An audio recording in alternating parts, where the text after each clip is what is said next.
Voilà, c'est fait.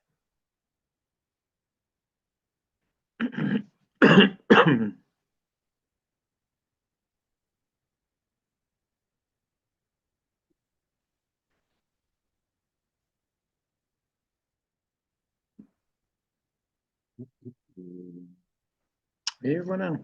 Il y a combien de participants? 28, c'est pas mal. Hein? Ouais. Ça va, tu peux toujours accueillir? Oui, je pense. Normalement, il me donne un Bah alors, petit signal. Ok. Ça marche comme ça. Alors, on peut commencer. Oui.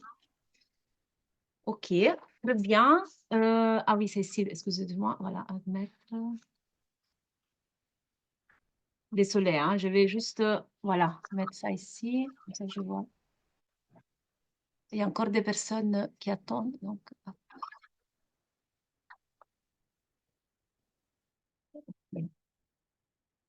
Très bien. Permets de te demander une chose. Est-ce que tu vas rendre le PowerPoint disponible? Oui. Du coup, c'est peut-être lié. Oui. Parce que comme ça, tu ne dis pas des trucs, tu vas Oui. les gens, je ne sais pas forcément, je me dis, si peut-être qu'à un moment ou l'autre, si on voit qu'on prend des trucs, tu peux comprendre. Ok, C'est très bien. Alors, je vais, donc, Denis, je vais commencer.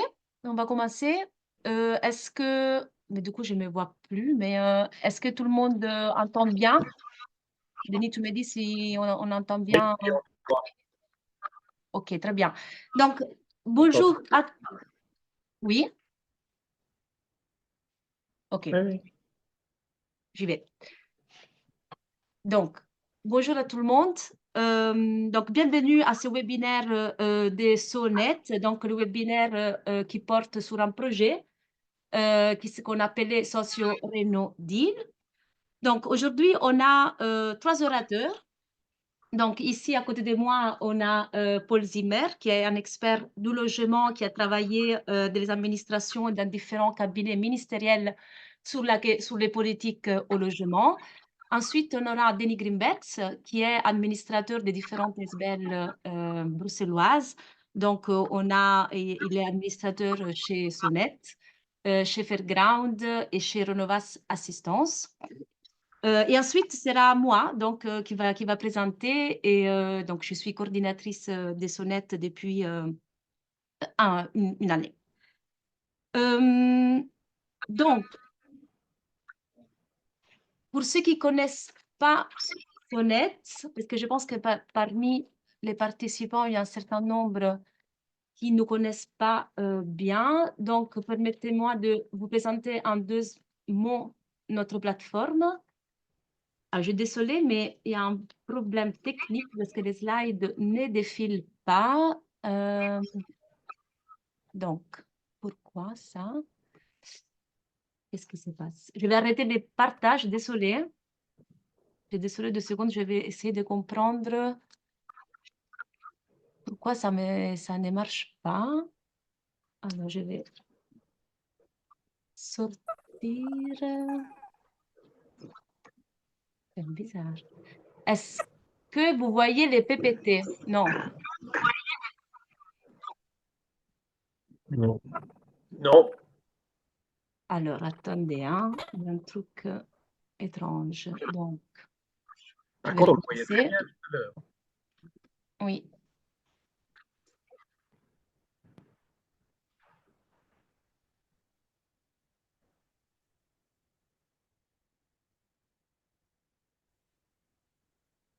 OK. Le voilà. Les voilà. Mais si je le mets en diaporama, parce que c'était ça le but, je ne sais pas pourquoi il ne voulait plus. Voilà, Oui, très bien. ça marche. Désolée, voilà. On Bon, reprend. et ça fonctionne. Oui, oui. Oui, très bien. Donc, Sonnet, c'est une association, une plateforme qui rassemble des acteurs qui travaillent sur les questions de production du logement abordable et a la particularité, la spécificité qui réunit 3 secteurs, les secteurs publics, associatifs et privés, dans le but de trouver des solutions innovantes pour plus de logements abordables à Bruxelles. Aujourd'hui, Sonnet a 71 membres qui sont représentants de ces 3 secteurs. Donc, on a à la fois des entrepreneurs du monde immobilier, des investisseurs à vocation sociale, des professionnels, mais également des associations qui accompagnent les publics autour d'un projet du logement. Comment on travaille? Donc, on travaille surtout en termes de création d'outils et de dispositifs. Ça fait maintenant, donc on a 2 projets majeurs, les Housing Deals dont vous avez sûrement entendu parler parce qu'on y travaille depuis un certain nombre d'années et qui est le fruit d'une vision commune de nos membres pour mettre en place une nouvelle filière publique de production de logements à finalité sociale, antispéculative et collaborative. En 2 mots, l'Housing Deal se base sur le démembrement d'un sol public de manière temporaire et dans une durée assez longue pour qu'un investisseur patrimonial privé puisse construire des logements dont la socialisation est garantie avec la mise en gestion en AIS. Et l'AIS également est appelée à porter via une association d'insertion pour le logement un projet sociétal et communautaire autour de la vie du logement avec les futurs habitants. Et deuxième dispositif phare, plus récent, et donc ce qui fait l'objet aujourd'hui de notre présentation, c'est les socio-Renaudil. Et donc, les socio-Renaudil sont un dispositif dont le but est de faire de la rénovation du bâti l'un des leviers pour accroître les logements abordables. Et on va vous expliquer tout cela aujourd'hui. On travaille via la mise en réseau des acteurs. Et donc, qu'est-ce qu'on fait concrètement? On travaille sous forme de groupes de travail. On crée des publications et on organise des événements, notamment des webinaires comme celui d'aujourd'hui pour les professionnels et également des apéros du logement. Avant de passer la parole à Denis, et de nouveau, mon PPT ne veut pas défiler. Voilà, je vais faire comme ça. Donc, avant de passer la parole à Denis, je vous demande seulement de garder toutes les questions pour la fin de la présentation et de mettre certaines questions que vous avez déjà via le chat qui est disponible. Donc, Denis, je te cède la parole. Merci, Véronica. Autre petite consigne, si vous pouviez couper vos micros pour éviter qu'il y ait des interférences, ce serait également nécessaire. Bonjour à tous, je me présente rapidement. Véronica l'a déjà fait d'une certaine façon. Donc, je suis Denis Grimberg, administrateur de SONET, représentant au sein de SONET l'ASBL Rénovassistance et sa fondation d'utilité publique Pro Rénovassistance. Comme représentant du conseil d'administration de SONET et en l'absence de notre président Xavier Mertens qui est excusé, je voudrais d'abord vous remercier de votre participation aujourd'hui à ce webinaire pour qu'il y ait l'occasion de partager les premières conclusions de notre groupe de travail socio-Renaudil que nous avons mis en place il y a quelques mois. La mise en place de ce groupe de travail s'est faite à l'initiative de Rénovassistance qui a souhaité que la plateforme SONET s'empare de la question de la rénovation du bâti dans le contexte d'un élargissement de l'offre de logements à vocation sociale. Comme association spécialisée dans la rénovation de maisons bruxelloises depuis plus de 30 ans, Rénovassistance souhaitait partager avec les autres opérateurs du réseau SONET les difficultés rencontrées et les défis à relever pour poursuivre et étendre les actions à entreprendre pour développer des initiatives de rénovation participant à l'augmentation de l'offre de logements à vocation sociale.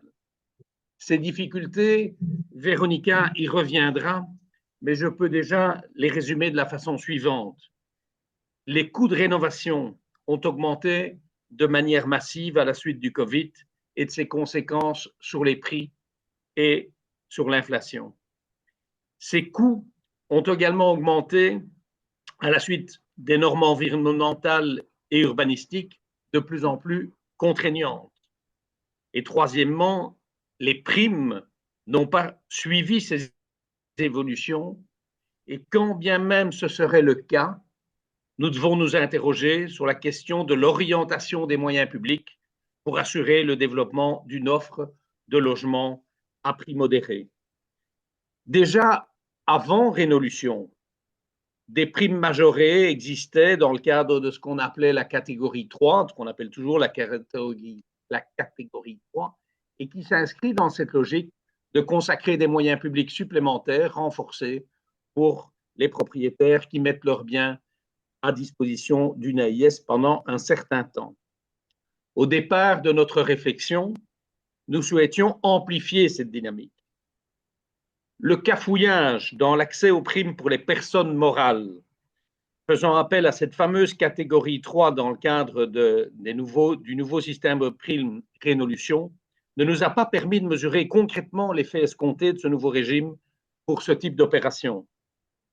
Et l'application des règles d'État et les conséquences de ce qu'on appelle le minimis doivent nous amener aussi à réfléchir sur les modifications à apporter à ce système si on veut rendre possible le développement d'initiatives de ce type. Déjà, et c'est important, SONET a inscrit dans son mémorandum, que vous trouvez sur notre site, à côté du Housing Deal, qui concerne le développement de projets essentiellement de nouvelles constructions, le Socio-Reno Deal. Le groupe de travail s'est à ce stade consacré à établir un premier diagnostic, et vous le verrez, des premières pistes de solutions pour se saisir de l'opportunité de la rénovation du bâti pour augmenter l'offre de logements à vocation sociale. Je veux remercier les participants au groupe de travail et déjà vous indiquer que le travail continue et devra s'élargir pour que notre proposition soit portée par les 3 composantes de SONET, que sont les associations, le secteur privé et le secteur public concernés par ces questions de logement accessible à développer dans notre région. Je vais maintenant céder la parole à Paul Zimmer, qui, en sa qualité d'expert en matière de logement, nous a aidé à établir ce diagnostic, tant sur la situation de la politique du logement dans notre région que sur l'étendue des initiatives à prendre pour assurer sa rénovation. Je veux le remercier de nous avoir aidés à formuler ce diagnostic parce qu'il a effectivement rejoint le groupe de travail en cours de route, au moment où il fallait écrire, je dirais, nos conclusions. Des réflexions avaient été entamées, mais il nous fallait un expert pour nous aider dans la formulation et nous aider dans l'élaboration du diagnostic qu'il va maintenant nous présenter. Bonjour à toutes et à tous, j'espère que vous m'entendez bien. En ce qui me concerne, je vais, disons, aborder 2 thèmes, respectivement. La question de l'état des lieux de la politique du logement en région bruxelloise et la question de l'amélioration de la performance énergétique des logements dans la même région. Je vais parler 20 minutes, donc je n'ai absolument pas la prétention d'aborder ces 2 thèmes de manière complète, bien entendu, et de manière suffisamment nuancée. Peut-être que par le jeu de questions-réponses, après la présentation, on aura l'occasion de détailler certains éléments. Je vais me contenter d'essayer de mettre sur la table une série d'éléments structurellement importants. Des termes de référence, si on veut, de la question. En ce qui concerne le premier point, l'état des lieux de la question du logement, je crois qu'il est utile, même si c'est connu, de rappeler des termes un peu généraux. Un premier terme, c'est actuellement de rappeler que la politique du logement de la région a structurellement, depuis le début, en 1989, 2 objectifs: garantir l'exercice du droit au logement pour l'ensemble des ménages et, en même temps, être attentif à fixer ou à maintenir une population solvable capable de participer notamment à la production des recettes du budget régional. Concernant un deuxième élément lié à l'état des lieux de la politique du logement, je crois qu'il est important d'acter les évolutions du contexte d'expression de cette politique. Effectivement, et je crois ici que je vais aussi rappeler des choses en partie connues, je n'ai donc pas m'y attarder, mais ce sont des éléments importants parce qu'ils mettent en évidence la dynamique dans laquelle la région évolue depuis 1989, soit depuis environ 35 ans. On sait au niveau sociodémographique qu'il y a deux évolutions fortes. D'une part, une croissance très importante de la population, de l'ordre de 27% depuis 1989, à savoir 270 674 habitants en plus en termes nets. Cette forte croissance démographique est conjuguée à un appauvrissement relatif de la population, puisque le revenu moyen, net imposable par habitant dans la région était, vis-à-vis du revenu moyen belge, de 102,3% en 1989, et il était en 1921, dernière année où j'ai pu trouver les chiffres du côté du ministère des Finances, de 78,9%. Donc, un appauvrissement assez clair, mais par ailleurs, hélas, bien connu de tout le monde, je crois. Deuxième élément de l'évolution du contexte, c'est l'évolution du coût du logement, du coût de l'accès au logement. On n'a pas là une série complète en ce qui concerne le marché locatif depuis 1989. Il y a eu des travaux de l'Observatoire des loyers qui ont été interrompus en 2018, mais qui indiquaient une croissance entre 89 et 2018 de l'ordre de 120% du loyer moyen régional.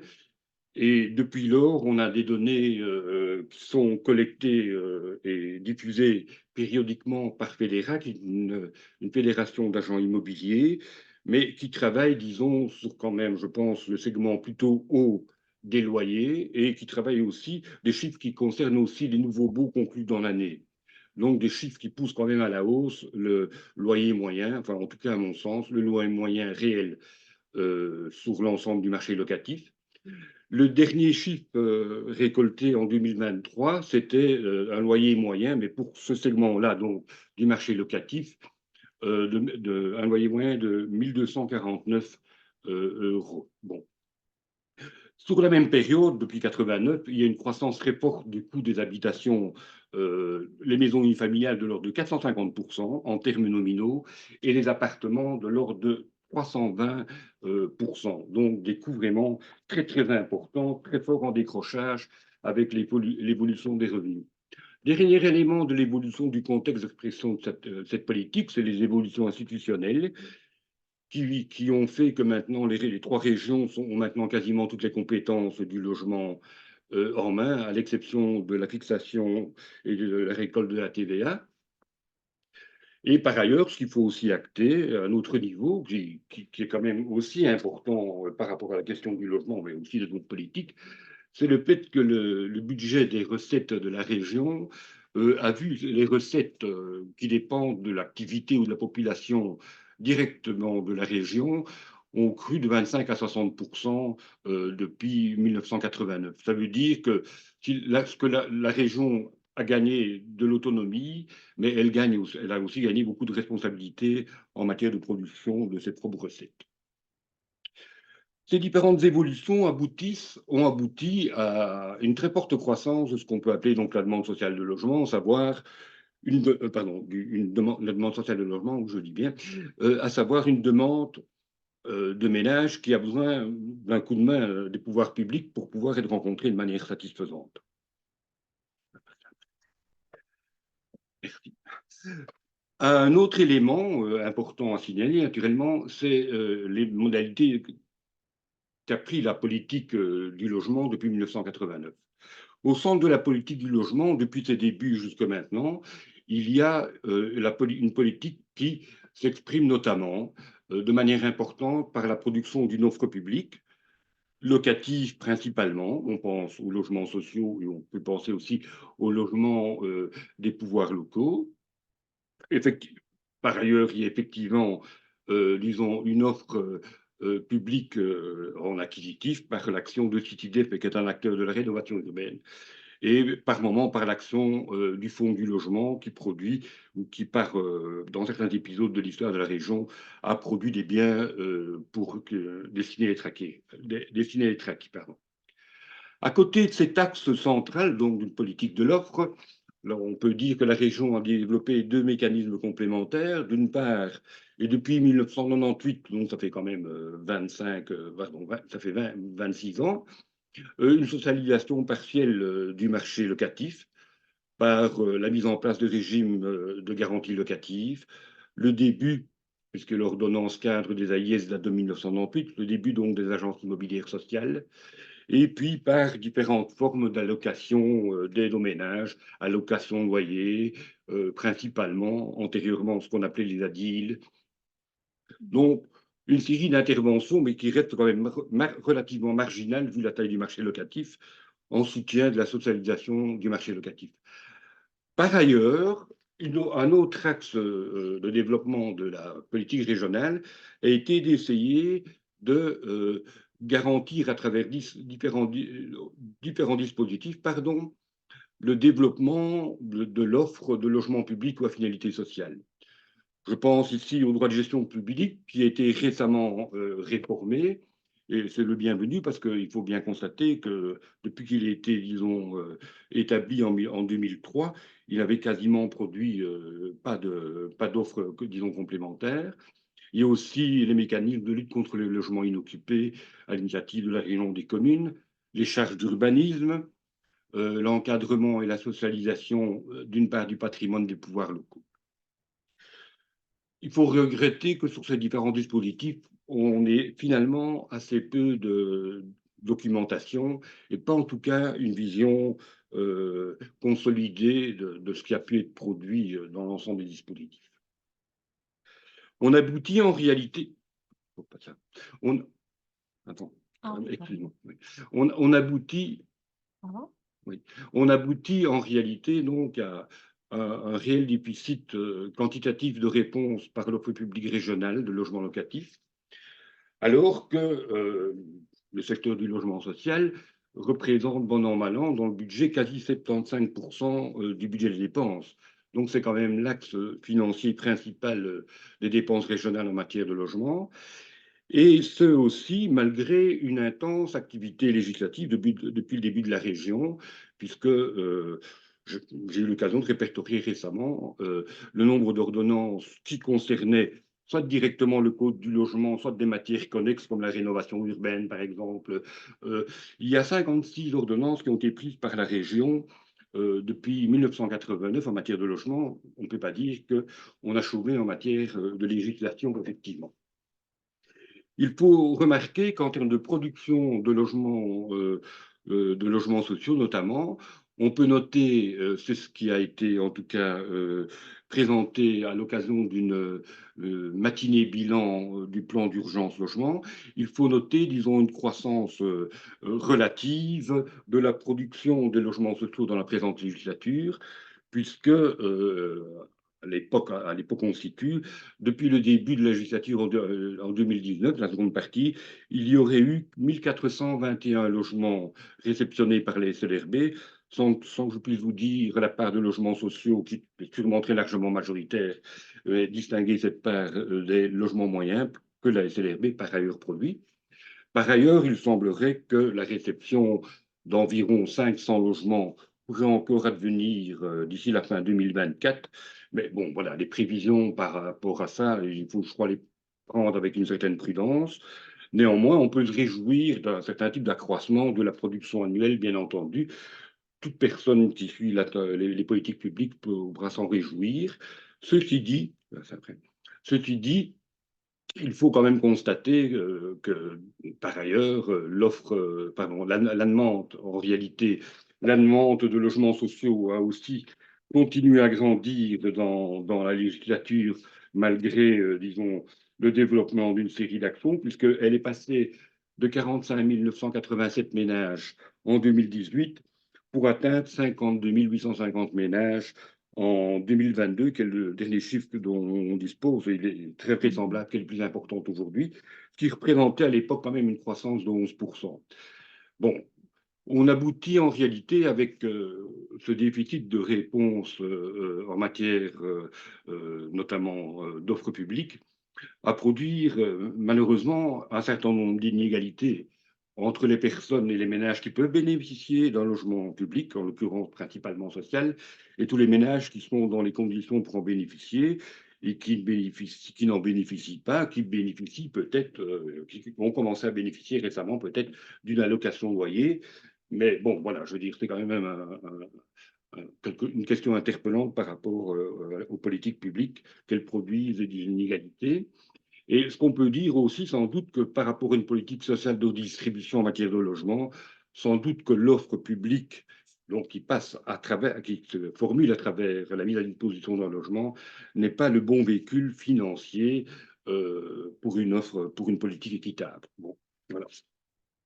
Par ailleurs, on peut aussi relever, et puis je reprends le terme, dans ces dernières années, la forte croissance du patrimoine des AIS, puisqu'il était de 4 796 fin 2018 et il était de 7 994 en 2023, soit une croissance annuelle de 640 logements, unités de logement en plus par an. La pérennité, naturellement, de l'action du Fonds du logement, qui, bon an, mal an, dans cette législature, a octroyé quasiment 950 prêts à des ménages dont plus de 80% sont dans les conditions du logement social. On voit aussi depuis les années, depuis une dizaine d'années, l'affirmation d'une série de dispositifs comme le CLT par exemple, hein, ou des dispositifs de démembrement des droits réels de la propriété qui sont de plus en plus mobilisés et qui est sans doute une alternative fort intéressante. On a aussi observé la montée en puissance de la location de loyer, après des années effectivement très hésitantes et frileuses, puisque les premières allocations datent des années où Madame Dupuy était ministre du Logement, c'est-à-dire les années 2004-2009. Par ailleurs, on voit aussi se multiplier des dispositifs de partenariat public-privé, pourrait-on dire, à travers les clés sur porte qui ont été pratiquées notamment par le Fonds du logement, les SLRB et le CLT aussi, je crois. On a aussi assisté à cette législature à la quasi-mise en place de la commission paritaire locative, qui est peut-être un outil qui sera, disons, valorisé ultérieurement pour, disons, un encadrement, un certain encadrement du marché locatif. Quoi qu'il en soit, l'importance de cette croissance de la demande sociale et par ailleurs, bon, les réponses multiples, l'activité naturellement très importante, mais qui aboutit quand même à un déficit de réponses quantitatives, tout cela plaide pour la nécessité de maintenir une pluralité d'acteurs, bien entendu, et ça rend d'autant plus de l'importance à la nécessité de continuer à développer un parc à finalité sociale à côté des parcs publics respectifs de la SLRB principalement et des pouvoirs locaux, tant régie foncière que TPS. J'arrive maintenant au deuxième point de mon intervention, qui est la question de l'amélioration de la performance énergétique des logements. Bon, cette question, naturellement, je vais l'aborder trop rapidement, mais je vais essayer de mettre quelques termes sur la table pour essayer de problématiser, disons, la question. Un premier élément, c'est d'essayer d'avoir une sorte d'approche du volume d'action nécessaire par rapport à la situation telle qu'elle existe aujourd'hui dans la région bruxelloise et eu égard aux volontés qui ont été relayées par le gouvernement régional dans cette législature, sur lesquelles je vais revenir avec une présentation très brève d'une série de mesures du nouveau COBRAC qui a été porté par une ordonnance du 7 mars 2024. Vous avez normalement, vous avez dans le PowerPoint un tableau qui présente une distribution de l'ensemble du patrimoine logement de la région par rapport aux classes de la PEB. Donc, je vais faire quelques petits commentaires pour bien qu'on se comprenne bien par rapport à ce tableau. Ce tableau est une extrapolation qui est faite sur l'ensemble du patrimoine logement tel qu'il a été répertorié par l'IPSA à partir de données du cadastre, soit un patrimoine de 601 872 logements. Les dernières statistiques produites par Bruxelles Environnement portaient sur un patrimoine certifié de logement de la région à hauteur de 55%. Donc, ce tableau, ce qu'il fait, c'est qu'il reproduit la distribution entre les différentes classes de la PEB de ce qui était constaté sur le patrimoine certifié, donc le 55%. Bon, 55%, c'est naturellement un échantillon quand même très important, hein, c'est plus de la moitié, vous l'avez compris comme moi. Mais par ailleurs, bon, on sait aussi que le parc de logement bruxellois peut être différencié, notamment en termes d'âge. Bon, voilà. faut signaler que ces chiffres intègrent les patrimoines de logements publics et assimilés. Donc, je parle ici du logement social, bien entendu, du patrimoine des communes, des AIS et de l'aide locative du fonds du logement. Patrimoine qui représente environ 58 000 à 60 000 logements. Sur ce patrimoine, les maisons unifamiliales représentent 21%, donc environ 126 000 logements sur l'ensemble du patrimoine de 601 872 logements. On voit alors les pourcentages de représentation des différentes classes PEB. Je crois que vous pouvez les lire comme moi. Je ne vais pas les commenter très longtemps, mais on va peut-être vite les parcourir pour constater, par exemple, que les logements, le nombre de logements ou le pourcentage de logements qui sont dans les 3 premières classes, donc A, B, C, qui sont les classes vers lesquelles il faut tendre d'ici 2045, le pourcentage actuel représente environ 17%. Oui, 17%, 17,60 et environ 105 000 logements. Donc, ça veut dire que les classes de la PEB qui ne seront bannies, naturellement c'est dans une bonne vingtaine d'années, constituent la part nettement la plus importante du patrimoine logement de la région. Bon.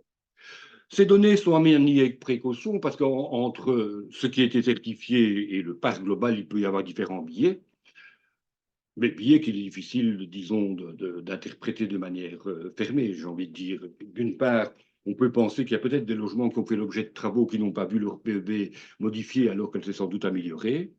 Par ailleurs, on peut aussi peut-être penser que la part non certifiée du patrimoine, donc le 45% par rapport aux 55%, représente peut-être, et c'est pour ça qu'elles n'ont pas été, qui n'ont pas été, disons, certifiées, peut-être un patrimoine en moins bon état du point de vue de la performance énergétique.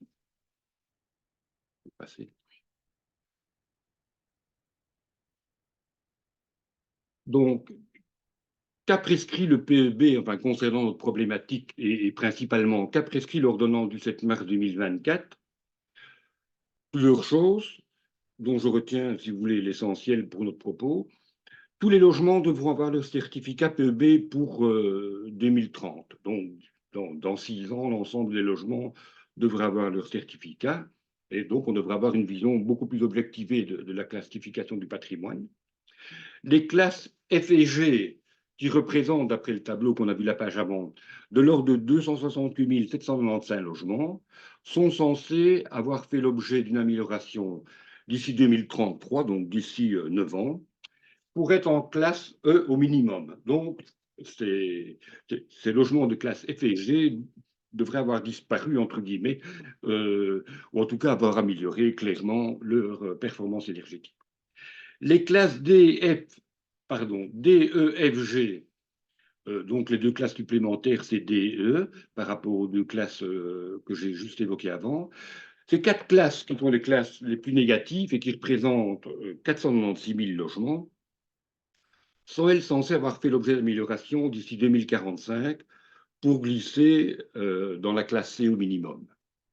Bon, c'est dire quand même l'effort excessivement important d'amélioration qu'il va falloir faire en un temps quand même qui est assez restreint parce que bon, finalement, une décennie en matière d'immobilier ou de bâtiments, ce n'est pas nécessairement un temps long. On signalera aussi que le nouveau Cobracé prévoit, en tout cas actuellement, le retrait du marché des logements qui ne respecteraient pas ces obligations, ainsi que d'éventuelles amendes pour les propriétaires n'ayant pas effectué les travaux nécessaires. Bon, il faut signaler qu'un régime de dérogation de lieux d'atténuation sont également prévus, mais néanmoins, il est quand même prévu, disons, potentiellement, à la fois un régime de sanctions et de retrait du marché, d'une part, du patrimoine locatif. Quand on voit les masses, disons, de logements, ou le volume, la taille du patrimoine, pardon, qui est concerné par l'amélioration, on est quand même en droit de se poser si cette stratégie, certes volontariste, et sans doute faut-il l'être, eu égard aux enjeux, cette stratégie est vraiment réaliste. Bon, normalement, aujourd'hui, on considère qu'il y a une amélioration de la performance énergétique de 5 à 6 000 logements par an. Naturellement, il peut y avoir une montée en régime, et elle est naturellement tout à fait souhaitable, mais il faut se rendre compte qu'améliorer la performance énergétique d'un patrimoine de l'ordre de 268 000 logements, donc d'ici 2033, ça veut dire améliorer la performance énergétique de quasiment 30 000 logements, bon an, mal an. Ça veut dire, à la limite, à peu près 5 fois l'effort qu'on peut faire aujourd'hui. Est-ce réaliste? On peut dire, oui, bon, on pourrait mobiliser le marché, pardon, les opérateurs privés davantage, mobiliser les opérateurs du secteur immobilier néerlandophone ou wallon, mais ils sont eux-mêmes confrontés, naturellement, les deux régions sont elles-mêmes confrontées aussi à des nécessités d'amélioration très importantes et qui portent sur un patrimoine nettement plus conséquent qu'en région bruxelloise. Le patrimoine logement de la Belgique, c'est environ 4 630 000 logements. La région bruxelloise représente dans ce patrimoine de l'ordre donc de 601 872 logements, donc représente quelque part 15-16% maximum. Et donc, les opérateurs privés, tant flamands que wallons, auront naturellement pas mal de choses à faire dans leur propre région. Donc là, il y a quand même une question importante qui oblige quand même à se poser la question du réalisme de la stratégie. Et peut-être qu'à un moment, il faut pouvoir aborder comme ça, comme tel. Par ailleurs, on peut aussi se poser la question des impacts de la transition sur le marché résidentiel et des acteurs, notamment les locataires et les propriétaires. Je vais y revenir tout de suite. Enfin, cette intervention sur le bâti est tout à fait essentielle, naturellement, mais la question de l'usage dans le logement, elle est tout autant. Il convient donc d'être également attentif à cet aspect dans les réflexions, les mesures. Bon, il y a ce qu'on évoque parfois après l'amélioration d'un logement, c'est l'effet rebond. Hein, un logement dont la performance énergétique a été améliorée par des interventions sur le bâti physique du bien, bon, ben, finalement, il y a peut-être un relâchement dans la consommation de la part des propriétaires et des occupants, parce que finalement, on est censé acquérir un bien qui, par ses simples qualités physiques, satisferait, disons, aux normes. Et donc, il peut parfois y avoir, disons, du laisser-aller sur l'usage en termes de consommation de l'énergie dans ce type de biens. Par ailleurs, il est important d'avoir sans doute aussi une pédagogie par rapport aux usagers parce que, comment dirais-je, il est essentiel, disons, d'avoir aussi les actes ou les bonnes actions pour gérer sa consommation dans un logement qui est par ailleurs amélioré au niveau de la performance énergétique. Donc, la question de la stratégie et du plan opérationnel pour atteindre les objectifs en matière de PEB peut sans doute se décliner à ce stade, bien entendu, dans deux directions. En tout cas, c'est les deux directions qu'on a choisies par rapport à la présentation aujourd'hui. Comment garantir l'opérationnalité et le volume des ressources nécessaires? Bon, naturellement, cette question fait sens dans trois directions au moins. Un premier sens, c'est la question du financement. D'un financement adapté aux enjeux. On voit que les enjeux sont quand même très conséquents. Une étude récente d'Agoria évoque un coût moyen d'amélioration de l'ordre de 46 500 euros par logement pour, disons, rencontrer les objectifs régionaux et son calendrier. Une étude de BNP Paribas évalue la masse d'investissement à hauteur de, pardon, oui, en direction de 2050, à hauteur de 39 milliards pour la région de Bruxelles-Capitale. Bon, ce chiffre est sans doute, enfin, c'est une photographie à un certain moment. Ce chiffre est sans doute censé devoir augmenter. Pourquoi? Parce que les coûts, Denis Grimberg l'a évoqué, les coûts des matériaux et les coûts de la main-d'œuvre évolueront naturellement d'ici 2050. Et par ailleurs, il y a, disons, un dernier axe de question, c'est de savoir quelle va être la prise en charge ou la division publique-privée en termes de prise en charge. On sait que le budget de la région devient quand même assez contraint. On n'en fera pas l'historique, mais ce qui est clair, c'est que par rapport à cet enjeu, et il n'y a pas que cet enjeu, même si c'est un enjeu sans doute essentiel, il n'y a pas que cet enjeu qui doit faire demain l'objet d'investissements ou d'interventions publiques importantes eu égard au budget régional. Donc, un premier élément, c'est de bien avoir les éléments financiers et le volume financier de réponse d'avoir cette capacité, en tout cas, d'intervention. Un deuxième élément en termes, disons, d'opérationnalité, c'est la mise à disposition de l'expertise suffisante. Aujourd'hui, il y a différents opérateurs comme Omgrette, le réseau Habitat, par exemple, qui accompagnent les propriétaires, les locataires, les propriétaires bailleurs. Bon, quand on voit la montée en régime qu'il va falloir assumer par rapport au taux de rénovation qu'il faudra atteindre, bon an, mal an, annuellement, donc peut-être 30 000 par an. Bon, est-ce qu'il y a une capacité d'accompagnement à cette hauteur-là? Comment peut-être la mettre en place? Et enfin, il y a la question de la mobilisation du secteur privé, parce que tout ça passe par naturellement une action, certes, qui peut être encouragée, encadrée par les pouvoirs publics, mais c'est essentiellement le secteur privé de la construction qui va, disons, réaliser ces interventions. Et comme je l'ai évoqué il y a 5 minutes, les opérateurs privés, bon, ben, dans chaque région, en tout cas, ils vont avoir, disons, un volume d'intervention très important dans les 25 prochaines années. Et donc, il n'y a peut-être pas tellement de marge de manœuvre à ce niveau-là, au-delà de Bruxelles. Voilà. Deuxième point, c'est de savoir, bon, comment prévenir, est-ce qu'il y a moyen de prévenir les impacts négatifs de la réforme de Révolution sur l'accessibilité du marché résidentiel. Bon, naturellement, tout ce travail d'amélioration d'amélioration de la performance énergétique va avoir, disons, un certain nombre d'impacts sur le marché du logement. On peut penser effectivement, d'une part, que comme il va y avoir investissement, il risque d'y avoir naturellement des prix, en tout cas à la hausse, sur le marché locatif et acquisitif à terme. Deuxièmement, on peut se demander comment le marché locatif va, disons, évoluer. Va-t-il rétrécir si on retire tous les logements qui ne sont pas dans les bonnes catégories en 2033 et 45? On risque d'aboutir à un rétrécissement du marché locatif, alors qu'il n'est déjà pas assez large, en tout cas son accessibilité n'est déjà pas garantie aujourd'hui. C'est bien pour ça qu'on en parle notamment dans ce webinaire. Donc ça pose vraiment un gros problème, d'autant plus qu'il n'est pas exclu que le taux de locataires en région bruxelloise augmente, parce qu'on pourrait imaginer aussi qu'une partie de propriétaires occupants, par exemple, ou même de propriétaires bailleurs, qui ne sauront pas ou qui ne voudront pas assumer les investissements, vont devoir se positionner peut-être sur ce marché locatif. Tout ça, naturellement, ce sont des extrapolations, mais quelque part, il faut pouvoir, en tout cas, les avoir en tête et savoir qu'il va y avoir quand même des effets très conséquents sur le marché résidentiel. Par ailleurs, on ne peut pas non plus exclure une restructuration peut-être assez profonde du marché, de la structure de la propriété à Bruxelles.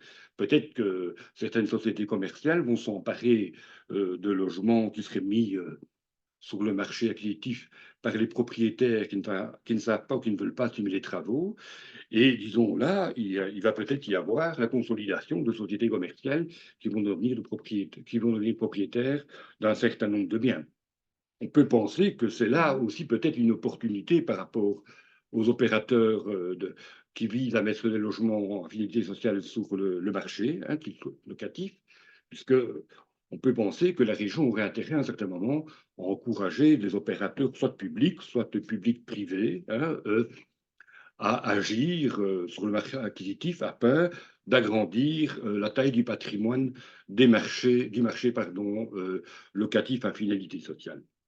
Bon, voilà, je crois que j'ai terminé. Enfin, je termine quand même en signalant qu'il y a peut-être aussi une chose auquel on devra être attentif, c'est le rôle et l'impact de cette évolution, eu égard aux recettes régionales, puisqu'il y a quand même une part de recettes régionales, une part importante de recettes régionales qui provient de la fiscalité immobilière.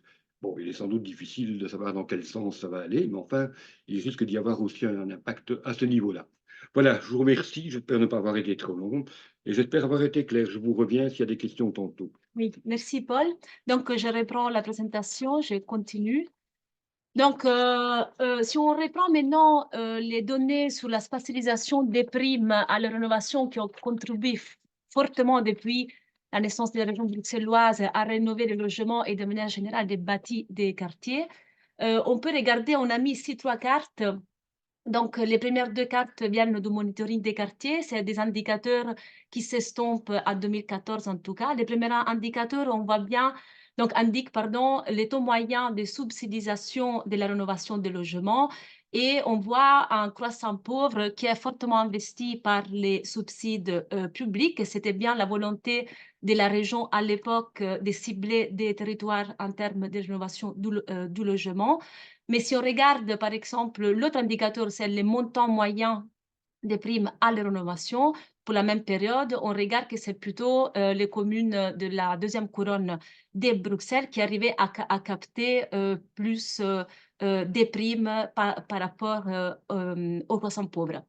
Ces données s'estompent à 2014, on ne sait pas trop pourquoi, mais en tout cas, on trouvait intéressant que l'année passée, Bruxelles Environnement a publié dans son rapport annuel des données qui sont spatialisées par commune, donc c'est quand même moins fin, mais c'est quand même intéressant de remarquer qu'en termes de chantiers, donc les communes qui arrivent à bénéficier des primes énergie et rénovation à l'échelle des communes, on voit que la zone du canal, les croissants pauvres, a moins en fait des primes par rapport aux communes de la deuxième couronne. Mais on peut dire qu'en tout cas, depuis le début de la région, il y a eu une volonté très forte d'encourager les propriétaires pour rénover leur logement et les mettre en AIS. On avait créé, donc la région avait créé une catégorie 3 qui permet de bénéficier aux propriétaires du taux maximum des primes, donc des taux les plus élevés, en s'engageant évidemment à mettre son logement en AIS pour une durée de 9 ans. Donc, pas seulement la région a réussi à capter des logements dans les marchés privés et les a socialisés en AIS, mais elle a aussi permis des opérations de conversion des équipements ou des bureaux à logement à vocation sociale. On a mis ici 2 exemples. Donc, c'est un exemple assez connu, je pense, parmi les experts opérateurs du logement. Donc, les projets pavillons portés par Inclusio. Il s'agissait donc d'un bureau des années 60 d'environ 4000 m² qui a été rénové pour faire 41 logements pour l'agence immobilière sociale d'Escarbec avec des espaces d'équipement au rez-de-chaussée. Et donc, ce qui est intéressant de pointer ici aujourd'hui, c'est que les primes ont participé à environ 13% du montant d'investissement initial. Donc, les primes ont équivalu à 850 000 euros. C'est intéressant parce qu'on sait bien que la conversion de bureaux à logement, c'est quelque chose qui marche très, très bien à Bruxelles, mais pas forcément pour un logement de type social. Donc, un autre exemple beaucoup plus récent qu'on a voulu mettre en exergue aujourd'hui, c'est le projet Sainte-Anne de l'Esbel Raphaël et l'archiduchesse des Malines. Là aussi, c'était un équipement, par contre, pas un bureau, donc un ancien hôpital, Sainte-Anne Anderlecht, donc sur une surface de 10 000 m², qui ont été transformés en 52 logements confiés à l'AIS Habitat et Rénovation, avec énormément d'espace aussi au rez-de-chaussée pour les quartiers et pour les habitants. Là également, ce qu'il faut pointer, c'est la partie des primes dont l'archiduchesse a pu bénéficier pour la rénovation. Et donc, ces montants, c'était 600 000 euros, soit 6,3% du montant total de l'investissement.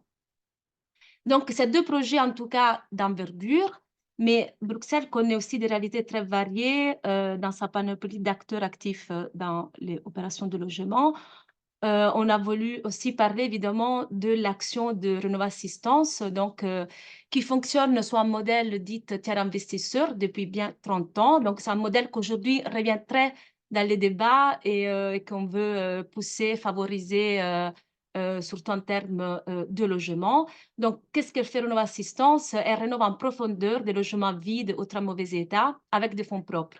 Et les montants investis est remboursé grâce aux loyers sociaux, car l'ESBL met en gestion pendant toute la durée nécessaire à l'amortissement de son investissement en logement en AIS. Et les primes, là aussi, donc elles permettent, donc une partie, environ 20% du montant investi est récupéré grâce aux primes de la région. Et on a mis ici une photo aussi un projet récent d'un immeuble de la STIB qui était complètement rénové et on a fait des logements qui sont donnés en gestion à l'agence immobilière pour tous sous forme d'un bail amphithéotique sur 50 ans. Donc, à l'arrivée des résolutions, les acteurs, ce qu'on a, donc les constats de base étaient, en tout cas pas de base, mais partagés, fort partagés, c'est que le système des primes, il est peu adapté pour les opérateurs de logement à vocation sociale. Donc, la catégorie 3, elle continue à exister, bien sûr, mais jusqu'à il y a très peu, un certain nombre de personnes morales avaient plus accès aux primes comme auparavant. Maintenant, ces problématiques-là semblent être résolues, mais on ne sait pas encore, par contre, si la demande des primes qu'ils avaient fait comme dans l'ancien système sera totalement acceptée ou pas. Une autre problématique qui était partagée est que la manière dont l'arrêté était dirigé fait tomber et fait rentrer la notion d'aide d'État appliquée aux primes. Donc, c'est là, comme conséquence, qu'il y a un plafond de 300 000 € par an qui peut être accordé à une entreprise, peu importe si c'est une entreprise à but social ou pas. Et du coup, les projets qu'on a vus, des exemples comme les 600 000 € pour les projets Santan, aujourd'hui, ce ne serait pas possible. Et du coup, il y a quand même comme conséquence une perte significative des primes qui pourraient servir à la rénovation en profondeur des bâtiments, de logements. D'autres constats qui ont été faits dans le groupe de travail, c'est que les primes sont limitées à un montant maximum par logement de 50 000 €, quelle que soit la taille du logement. Et donc, ça a deux conséquences. La première, c'est que ceci encourage de facto des rénovations qui divisent les immeubles, alors qu'on sait que la région a besoin des logements de grande taille. Et deuxième chose, on favorise plutôt la rénovation des studios que des appartements à 3 et 4 chambres. Ici, on a mis un exemple encore qui nous a été fourni par la Yes Baïta. Les chiffres que vous voyez ici, c'est les primes auxquelles ils ont eu droit pour rénover des studios.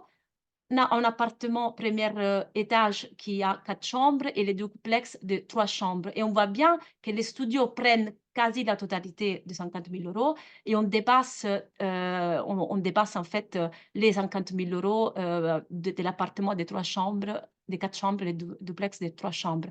C'est un projet à Rue du Neuve 122 porté par la coopérative Livingstones. Une autre constat, c'est que les primes pour les copropriétés prévoient un plafond, peu importe la taille de la copropriété, donc c'est aussi problématique. Et également, quand on a dans un immeuble des rapports à un seul propriétaire, les communs n'ont pas droit aux primes comme dans les copropriétés. Donc, signifie qu'on doit démultiplier les demandes de primes par rapport au nombre de logements et le montant des primes est déduit du plafond de 50 000 €. Ceci ne favorise évidemment pas les projets d'envergure alors que les besoins sont nombreux. Les demandeurs des primes doivent aussi assurer le financement complet des travaux avant de récupérer les montants. Donc, c'est une problématique qui a été mise fort en avant. Et on voulait aussi faire un constat, parce qu'on dit souvent, et c'est vrai que le budget des primes augmente chaque année, le budget régional, mais quand on va regarder les chantiers et les coûts des travaux, ici on a mis par exemple un tableau qui est fourni par Renovas Assistance. Donc, d'ici, on a les taux donc les primes, ils couvrent un certain taux du montant total des travaux. Début des années 90, on était à 33%. Et fin 2019, on est à moins que 20% en fait. On est, je pense, à 19%. Donc, en fait, ce qui nous dit, ces tableaux, c'est que les primes à l'innovation ont diminué au fur et à mesure en valeur relative. Et c'est très important de les souligner parce que effectivement, les coûts des matériaux des entreprises de construction ont fort augmenté, mais pas que ça, en fait. Il y a les constats faits, c'est également l'évolution des normes urbanistiques qui demandent un permis d'urbanisme, font aussi qu'il y a des coûts supplémentaires à faire. C'est l'exemple des terrasses individuelles. Voilà, si chaque appartement doit avoir une terrasse telle qu'elle est maintenant demandée, ça coûte plus que faire, par exemple, des terrasses partagées. Je donne un exemple. Et donc, les enjeux qu'on a voulu bien mettre en avant via les socio-Renaudil, c'est qu'il faut capter ces logements privés, en tout cas tout ce que Paul a présenté. Donc, il y a énormément, probablement, même si c'est difficile de mesurer avec précision, mais en tout cas des propriétaires bailleurs ou propriétaires occupants qui vont vendre, et donc une opportunité pour capter ces logements et les socialiser à très long terme. Il faut prévoir des moyens financiers aussi pour inciter une filière de la rénovation, donc qui va de la formation jusqu'à la mise en location des logements, mobiliser les secteurs de la construction, et tu l'as bien expliqué. Qu'on regarde et aussi les données par rapport à la spatialisation des primes, à la rénovation, on pense qu'il y a un enjeu très fort à faciliter la rénovation des logements anciens vétustes et à les socialiser via des AIS ou d'autres formes de socialisation du logement. Et donc, les messages clés qu'on veut faire passer avec les socio-Renaudil, c'est faire de la transition énergétique une opportunité pour socialiser davantage les parcs de logement privés, à condition évidemment que les pouvoirs publics accordent les moyens et conditionnent ces moyens à la mise en location des logements rénovés avec des loyers abordables ou à vocation sociale. Alors, du coup, on passe aux propositions. Comment on va faire ça? Comme vous l'avez bien, je pense, compris ou anticipé, c'est on veut créer, en fait, on propose une nouvelle catégorie des primes, qui soit pour les opérateurs qui font du logement et de la rénovation du logement, des nouveaux logements à vocation sociale. Et donc, ces nouvelles catégories des primes, elles doivent être liées à deux éléments fondamentaux. Une, la durée de la gestion en AIS. Donc, on propose ou bien un autre acteur de l'immobilier à vocation sociale, une coopérative par exemple. Et là, on propose d'aller au-delà des minimums de 15 ans et d'aller vers les 30 ans. Et on souhaiterait également que la prime, donc on demande plus de primes, mais qu'elle soit en lien avec les montants de l'investissement que l'acteur peut mettre et la durée de la mise en location en AIS ou via notre opérateur. Et donc, ces nouvelles catégories de primes, elles pourraient être complétées par toute une série de dispositifs en plus. Par exemple, l'octroi des primes, elle pourrait bénéficier de... Allez, l'opérateur, en tout cas, il pourrait bénéficier de prêts régionaux à 0%. Soutenir l'accès au crédit des opérateurs sociaux via une garantie de la région. Ça s'est fait déjà sur beaucoup de domaines, mais pas tant que ça sur les questions des rénovations des logements. Octroyer des subsides de fonctionnement aux personnes morales actives dans l'immobilier social et qui gèrent les rénovations énergétiques. La région, elle pourrait aussi s'assurer en fait que tous les primes qu'elle donnerait à ses opérateurs, elle pourrait y mettre un droit de préemption sous ces logements pour une longue période, plus que 9 ans. On demande aussi une évaluation des primes accordées depuis la mise en place des rénovations comme on l'avait auparavant. Mais qu'il y a d'autres critères en plus à étudier, en tout cas à en faire une veille, donc au-delà de la répartition géographique, mais aussi par type de demandeur, par type de logement et par rapport à l'ancienneté du bâti. Et dernier, c'est une révision en profondeur de l'arrêté prime afin que toutes les demandes qui se sont faites par l'AIS ou par les propriétaires qui confient la gestion à une AIS ou qui appliquent des principes de conventionnement n'aient aucun plafond d'intervention lié à l'application des minimis qui plafond, comme je disais, à 300 000 € pour 3 ans maximum les primes. Voilà, donc des enjeux à long terme qui vont au-delà de la création d'une catégorie, une nouvelle catégorie pour ces opérateurs. C'est donc pour nous, les sessions Renaudil doivent viser à développer une vraie filière de rénovation qui associe les secteurs de la construction, les pouvoirs publics et le monde associatif. Stimuler l'intervention d'outils financiers privés, banques ou terrains investisseurs, sur tous les différents segments de la filière, de la formation à la mise en gestion des logements. Et on pense également, de nouveau parce que la région l'est fait sur d'autres domaines, qu'elle pourrait fonctionner, la région elle-même, comme tiers investisseur et préfinancer des opérations de rénovation par îlot, par exemple, toujours en contrepartie d'une socialisation de logements rénovés via les AIS ou à travers le conventionnement des loyers. Il y a des projets pilotes sur les rénovations par îlot et donc il faudrait vraiment en faire des vraies filières. Et donc, c'est la dernière slide. Qu'est-ce qu'on va faire par la suite? Donc, on a mis ça, on a écrit une note socio-Renaudil qui reprend toutes les analyses et les propositions d'aujourd'hui. Ce qu'on voudrait faire dans la prochaine, avec le prochain gouvernement, c'est en fait mettre en place avec vous un nouveau groupe de travail pour réformer l'arrêté prime à la rénovation, donc avec les acteurs de l'immobilier social et les futurs gouvernements. On veut fidéliser, donc pour le moment, les groupes étaient bien actifs, mais voilà, il faudrait avoir plus de monde autour, en tout cas pour les acteurs de l'immobilier autour du dispositif, accroître les nombres. Et donc, pour cela, on va continuer à organiser des événements, des colloques et des journées de réflexion. On voudrait également lancer une étude économique pour donner la robustesse aux propositions qu'on a faites, notamment sur la nouvelle catégorie des primes qui serait ciblée, du coup, je répète, pour les opérateurs qui font de la rénovation de logements abordables, et lancer des projets pilotes pour tester les hypothèses du socio-Renaudil. Et donc, je termine avec les deux grands objectifs pour les 5 prochaines années, pas les 4. C'est mettre à l'agenda politique les socio-Renaudil et on espère qu'ils deviennent une référence qui aspire un modèle à promouvoir en filière publique. Donc, je vais arrêter les partages et reprendre et vous mettre, voilà, maintenant on peut passer, on a, voilà, c'est très bien, on est dans les temps, on a 1 heure pour échanger. Et donc, je propose, alors je vais regarder s'il y avait déjà des questions sur la chat, mais je pense pas. Non, il me semble pas. Donc, si vous voulez, donc on peut commencer du coup à échanger. Il faut juste mettre la petite main, comme ça je peux vous donner la parole.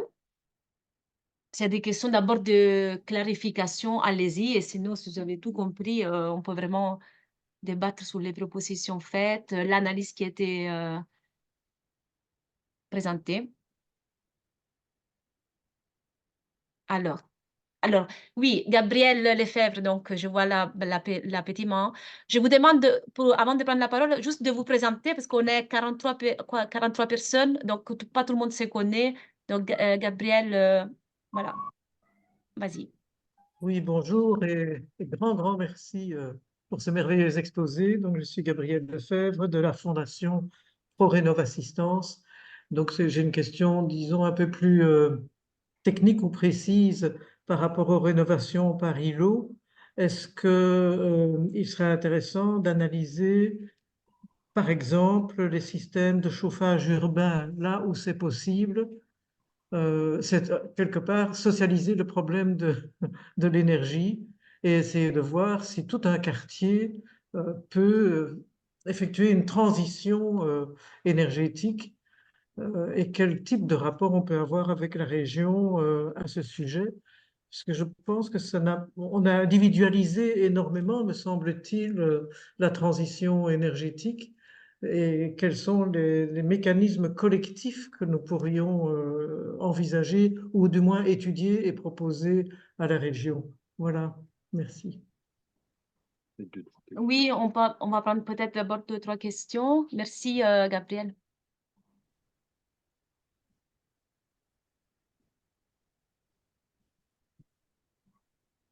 Tu peux peut-être demander à M. Docteur. Non. Benoît? Oui. te présenter, Oui, Benoît, bonjour. aussi? Oui, voilà, Benoît Périlleux, je suis président de la Commission régionale de développement. Et, Benoît, juste parler un peu plus fort parce qu'on t'entend un peu loin. ah, Désolée.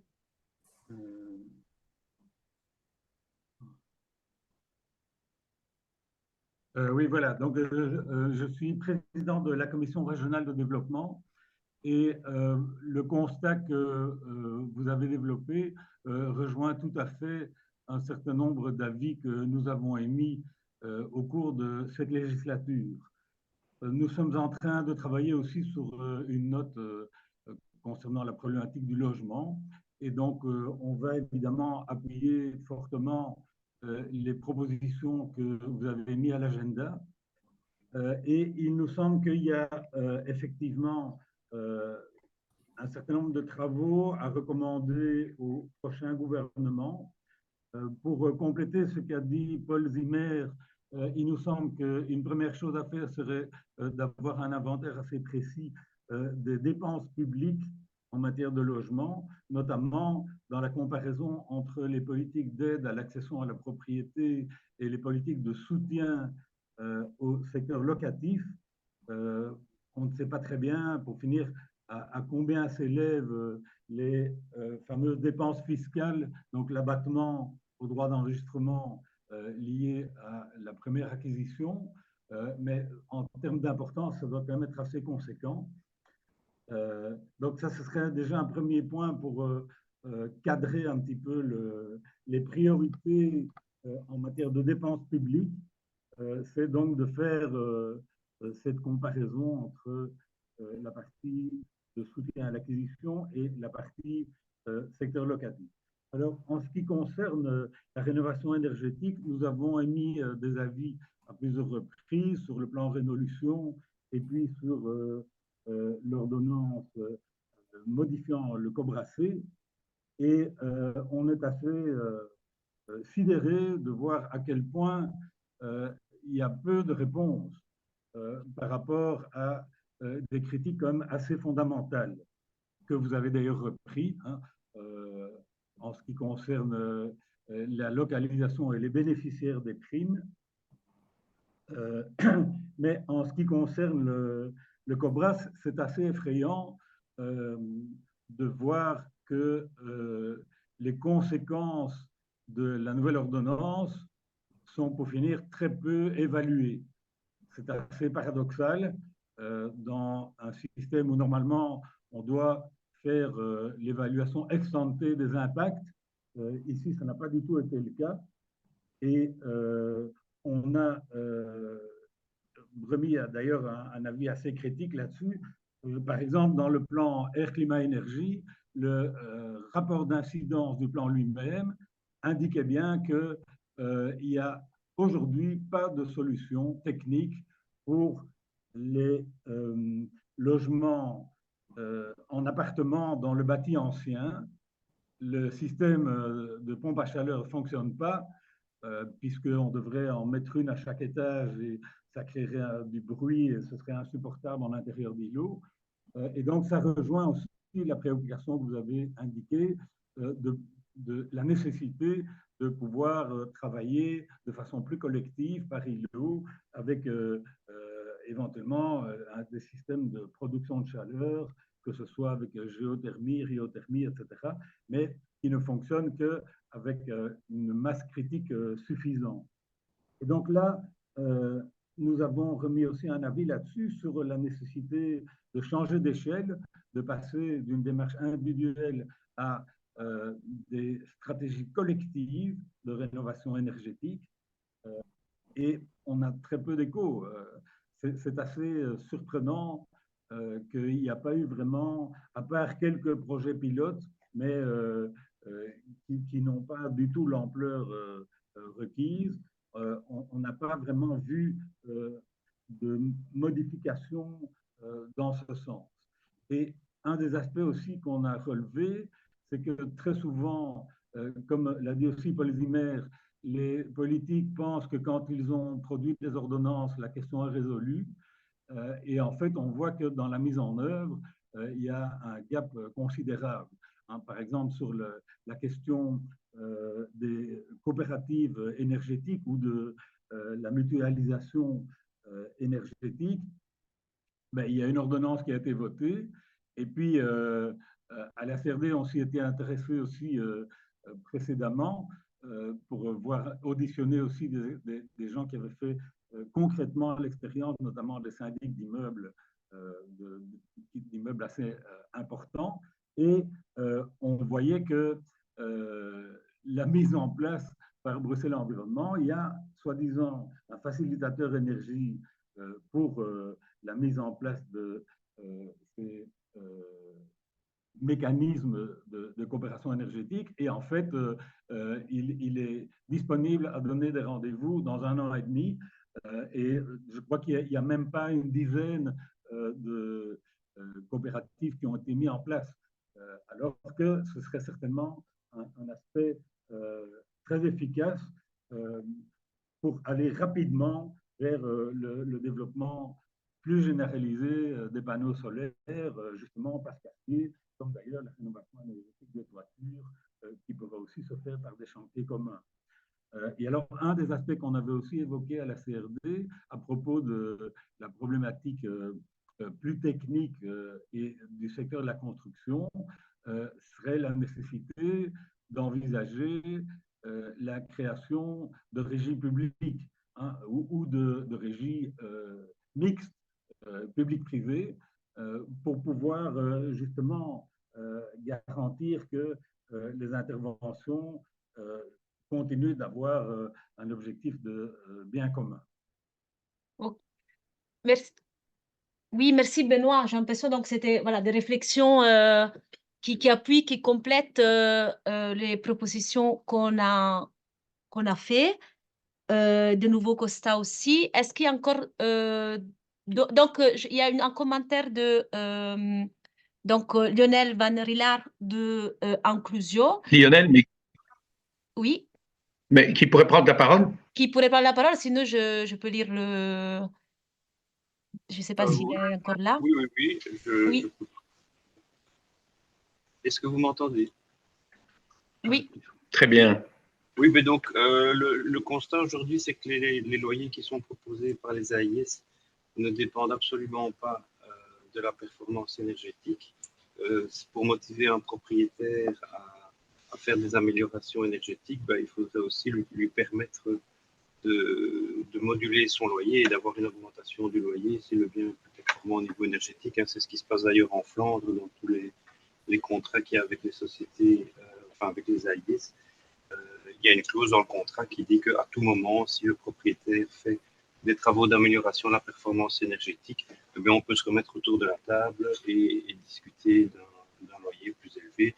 Sinon, c'est le propriétaire qui doit faire tous les travaux à ses frais et c'est le locataire qui en profite. Et donc, il n'y a aucune incentive pour les propriétaires de faire les travaux d'amélioration de la PEB. Je pense que c'était déjà prévu dans l'ordonnance de 2015-2016, mais les arrêtés d'exécution n'ont jamais été votés et publiés. Oui, effectivement, ça n'a pas été. Et d'ailleurs, on l'a mis également dans le mémorandum de SONET, cette proposition. Ces constats, en tout cas, est proposé. Quelqu'un veut réagir ou d'autres questions? Sinon, je voulais quand même revenir sur la première question de Gabriel Lefebvre de la Fondation Renova Assistance. C'est une question très technique. Là, je ne sais pas si dans la... Je pense que dans le public, il y a quand même des acteurs qui ont mené des projets d'îlots communs. Je ne sais pas si sur le chauffage urbain ou pas, mais je ne sais pas si quelqu'un voulait intervenir par rapport à une expérience qu'il a pu faire à ce sujet. Ce serait intéressant de voir, par exemple, si dans le projet Sainte-Anne, comment est-ce que cette question a été prise en considération, si Benoît oui. qui est là peut nous donner l'information. Je suis là. De fait, dans le projet Sainte-Anne, on a modifié en cours de projet la production C'était un bâtiment qui avait déjà, qui était une rénovation complète, donc ce n'était pas très difficile de faire un chauffage commun collectif avec une cogénération et des panneaux solaires sur le toit. On a juste dû transformer les chaudières. Voilà, le bâtiment devait être rénové complètement, donc en faire non pas un chauffage par appartement, mais un chauffage collectif, n'était pas très compliqué à faire.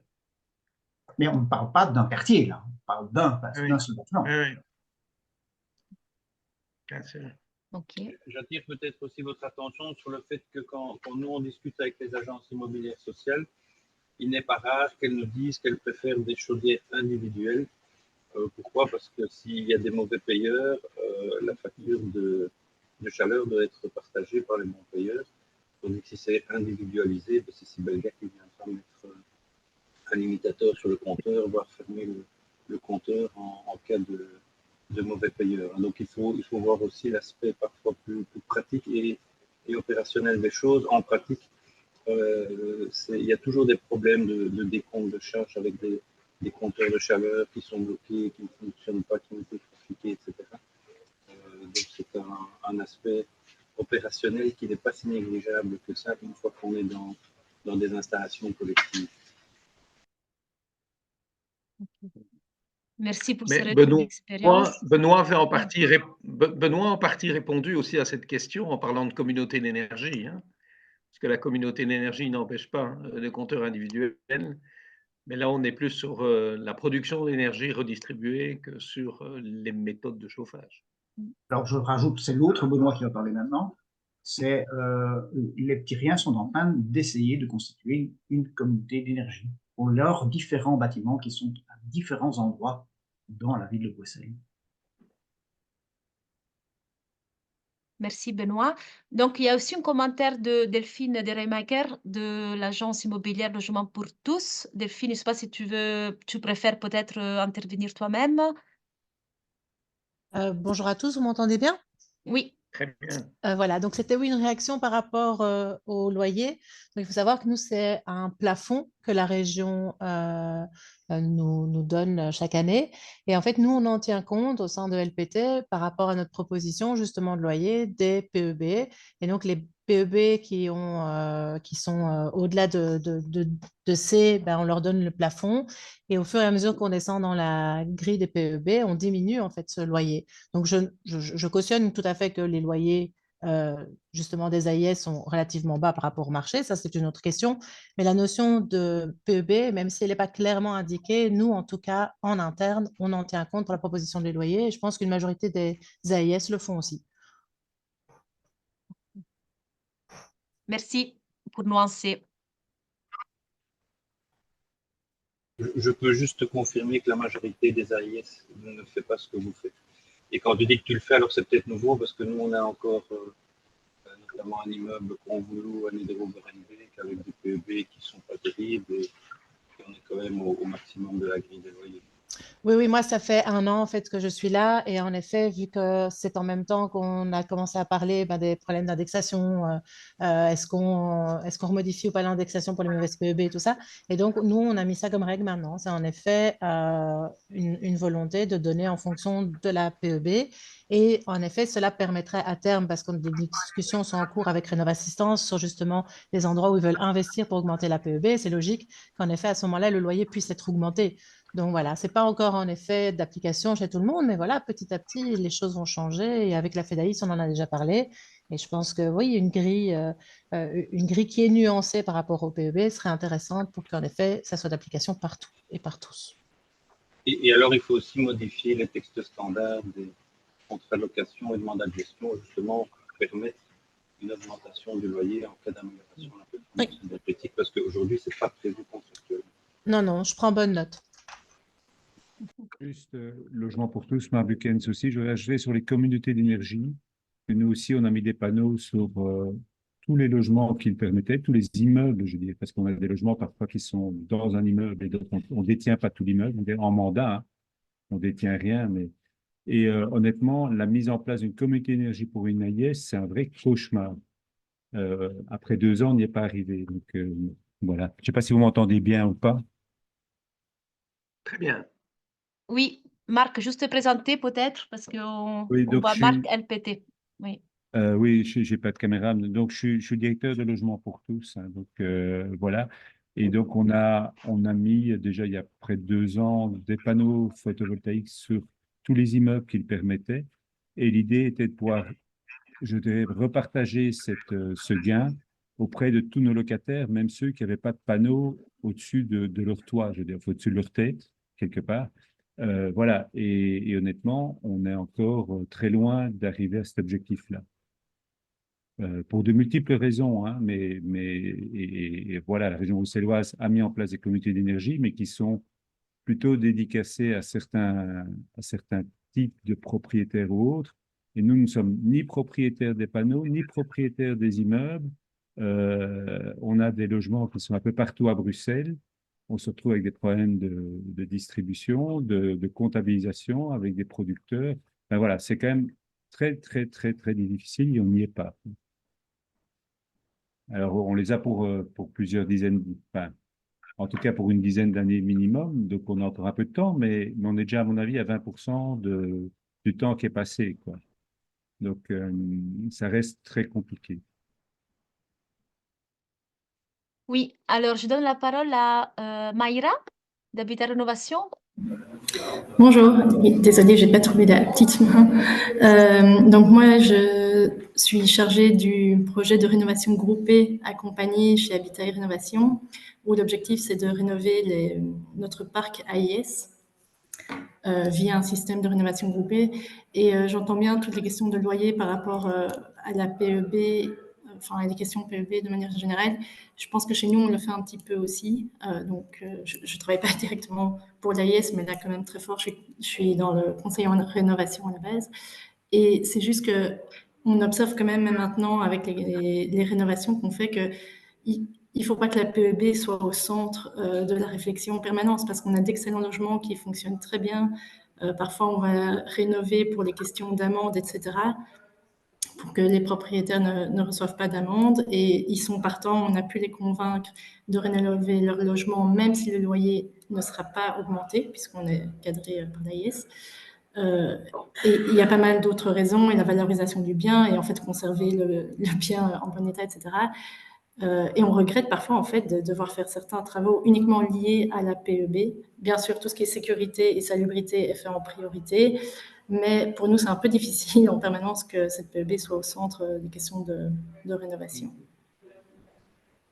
Voilà. Merci Mayra.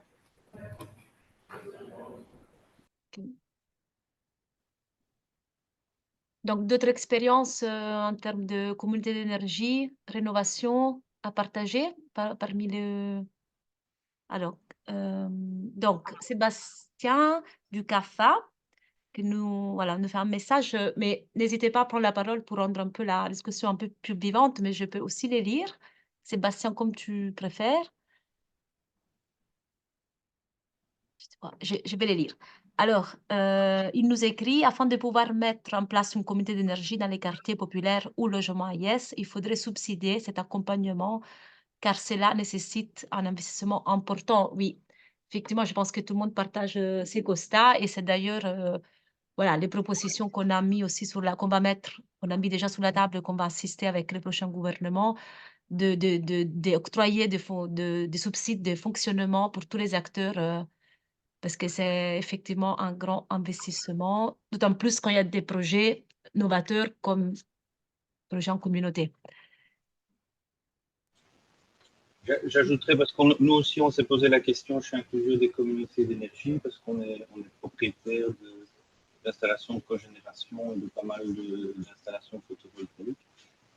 Il y a évidemment toute la problématique du comptage, de la facturation. Il faut signer des conventions, donc d'un point de vue administratif, c'est très très lourd. Il y a beaucoup d'heures de travail qui devraient passer là-dedans. Donc pour l'instant, nous, on ne s'est pas lancé là-dedans. Et dans tout ce qui concerne le logement AIS, c'est encore plus compliqué parce que la majorité des locataires bénéficient du tarif social. Et donc, le gain financier en euros qui peut être fait via une communauté d'énergie est encore plus faible que si c'était des tarifs normaux. Et par ailleurs, ça ne s'applique que pour de l'électricité. Aujourd'hui, on n'a pas de système avec la chaleur. Et donc, en fait, la quantité d'énergie et de travail qu'il faudrait consacrer pour mettre en place une communauté d'énergie par rapport aux bénéfices que ça apporterait aux locataires, c'est totalement disproportionné. C'est ce qui fait qu'à ce jour-ci, on ne s'est pas encore lancé là-dedans. Ok, merci Lionel pour ce partage aussi. Donc, il y avait encore Maïra, je pense qu'elle voulait parler, et Vincent aussi de Renovas, Bevernage. Donc, je commence peut-être par Vincent qui n'a pas encore parlé, et ensuite Maïra. Ah, vous pouvez... il faut lever... Attendez. Voilà. Je ne trouvais plus le micro. Donc, le Bonjour. micro, voilà. Je voulais juste compléter le propos de Maïra à propos de l'usage. Il y a clairement un gros enjeu, je pense, au niveau de l'accompagnement à l'usage dans les habitants pour maîtriser les consommations. Et donc, c'est vrai que la PEB qui ne tient pas compte de l'usage de l'habitant, c'est pour nous un vrai problème. Un autre point que je voulais apporter ici, c'est les logements qui sont occupés. Et donc, la rénovation des logements occupés implique du relogement pendant les travaux, plus que probablement. Et donc, il y a vraiment cette notion d'accompagnement des locataires à reloger temporairement. Voilà, il n'y a pas que des logements vides, il y a beaucoup il y a beaucoup de logements occupés. Et ça, c'est quelque chose qui est, voilà, que je n'ai pas entendu précédemment sur les propositions du mémorandum. Voilà. Oui. Maïra? Oui, du coup, c'était par rapport au partage et aux communautés d'énergie. Donc, on est dans ce projet de rénovation groupée accompagnée. Dans la suite, quelque part logique, en fait, on a introduit une demande de renouvelable de nouveau. Enfin, une proposition, on introduira la demande probablement en septembre pour faire une communauté d'énergie sur notre communauté AIS, un petit peu plus large que juste les locataires, mais donc sur les immeubles probablement qu'on aura rénovés dans le cadre de ce projet-ci. Et dans ce cadre-là, on a rencontré la coopérative BruPower, qui est, à mon avis, peut-être très intéressante si jamais il y avait un travail ici dans le groupe, coopérative très intéressante à rencontrer sur ces thématiques-là.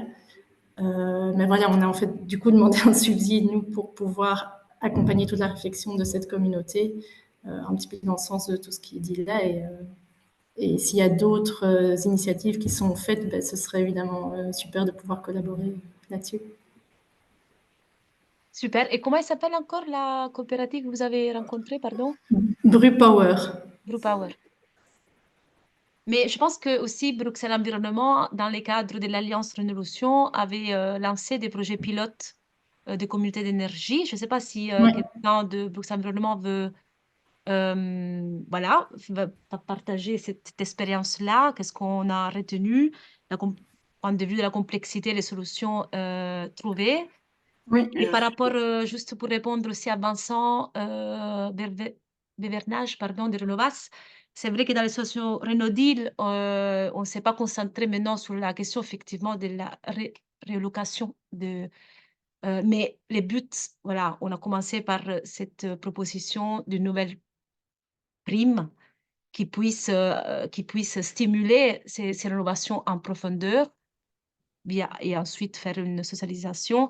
Mais c'est vrai que voilà, ça fait partie, si on pense à une filière complète, évidemment, la question de la relocalisation des personnes doit faire partie, en tout cas, de la réflexion. Donc, je passe la parole à Madame Sobdoka de Bruxelles Environnement. Je Alors, pense que vous voulez... Oui, vous vous m'entendez? Oui, très bien. Oui, Isabelle, je coordonne la stratégie Rénolution pour Bruxelles Environnement. Mais sur la question des communautés d'énergie, j'ai entendu beaucoup de choses, j'ai pris beaucoup de notes. Sur la question des communautés d'énergie,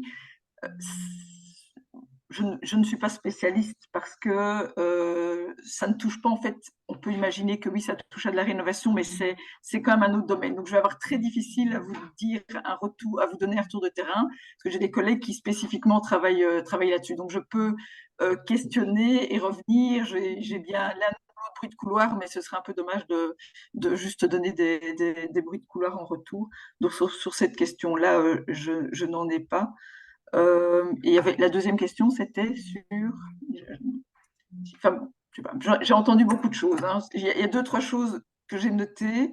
Sur l'usage et la PEB, il faut savoir que le certificat PEB est en cours d'évolution et que la manière dont vont être calculés ces certificats va évoluer justement pour être beaucoup plus proche de la réalité, de ce qui est des consommations en fait.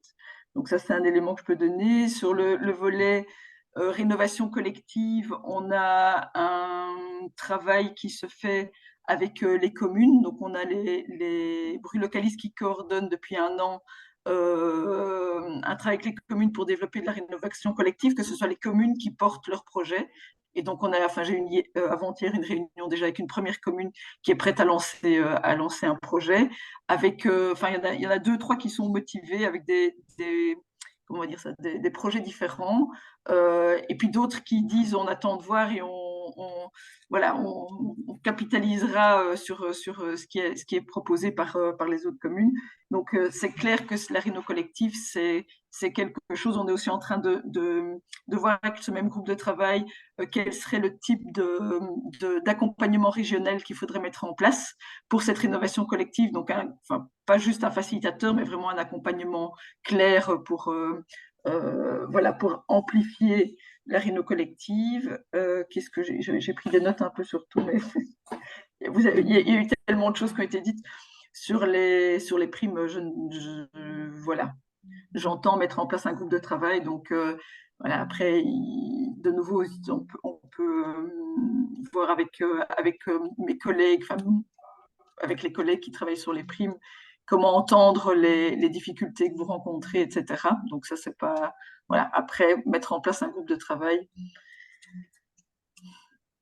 Vous pouvez revenir vers moi. On verra comment organiser des discussions avec mes collègues qui réfléchissent en effet au futur des primes. Mais bon, c'est clair qu'il y a d'abord un gouvernement qui doit se mettre en place et donner des priorités. Et voilà, en fonction de ça, on pourra travailler. Merci, Madame Sobdoka, pour les pistes déjà données. Oui, alors n'hésitez pas après effectivement, le but de Sonnette, c'est faire du réseau. Du coup, après, mettre en contact via Sonnette également, je pourrais partager les personnes références par rapport à ces projets collectifs en termes de rénovation et d'énergie. C'est toujours intéressant. Est-ce qu'il y a d'autres réflexions, questions, réflexions par rapport aux discussions qu'on a eues et par rapport aussi à la présentation, à la proposition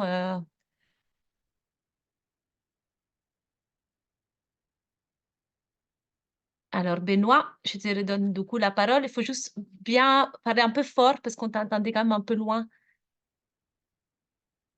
Et ton micro, il n'est pas mis. Hop. Non. Vas-y. Voilà. J'ai une question pour Madame Izobotka.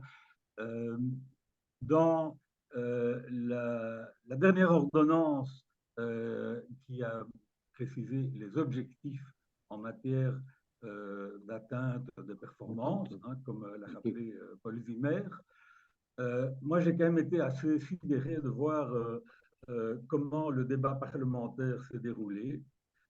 Parce qu'à la CRD, on avait aussi été impliqué par le projet. Et donc, je lis le compte-rendu parlementaire. Je vois que Madame Marina J. de Défi, qui est présidente de la commission, dit oui, le projet d'ordonnance est très intéressant, mais le régime des amendes sera impraticable parce que, comme il y a une possibilité de recours, le jour où il y a des amendes qui sont décidées, il y en aura peut-être plusieurs centaines de milliers, et donc ça veut dire des recours évidemment tout à fait impraticables.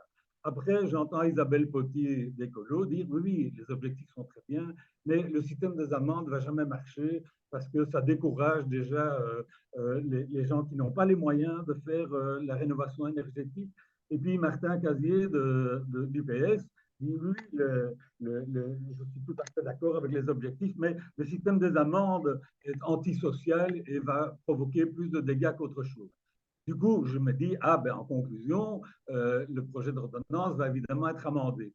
Rien du tout, les 3 parlementaires représentant les 3 partis de la majorité votent comme un seul homme l'ordonnance avec les amendes. Et donc, je crois quand même que la critique du système des amendes me paraissait quand même assez pertinente, à la fois sur les aspects d'efficacité, de mise en place et de techniques même possibles. Donc, est-ce qu'il y a une éventuelle, comment on peut dire ça, évaluation des effets produits par des effets possibles produits par ces amendes, et surtout une évaluation de la gestion de ce monstre kafkaïen.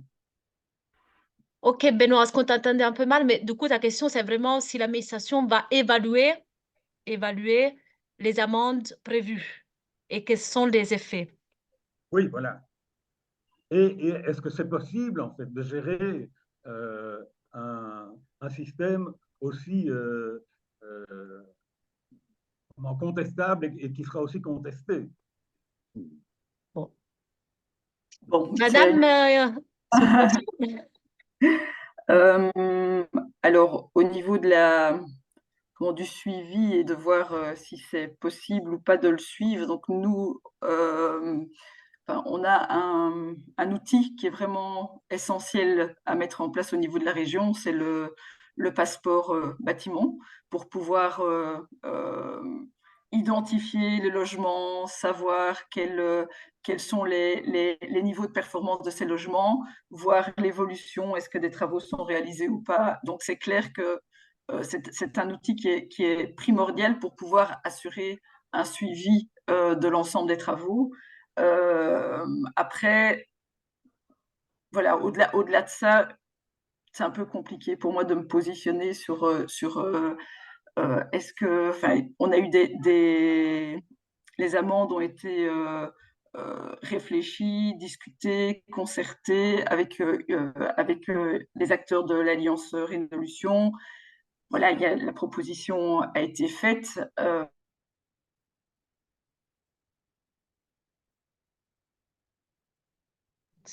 on a perdu Madame Sobduka. On se disait que peut-être aussi les arrêtés pour les amendes ne sont pas encore prêts. C'était pas une question, mais on l'a perdu. Les arrêtés d'exécution. Ouais. Les arrêtés d'exécution, pardon. Donc, ouais, tu veux une question? Denis.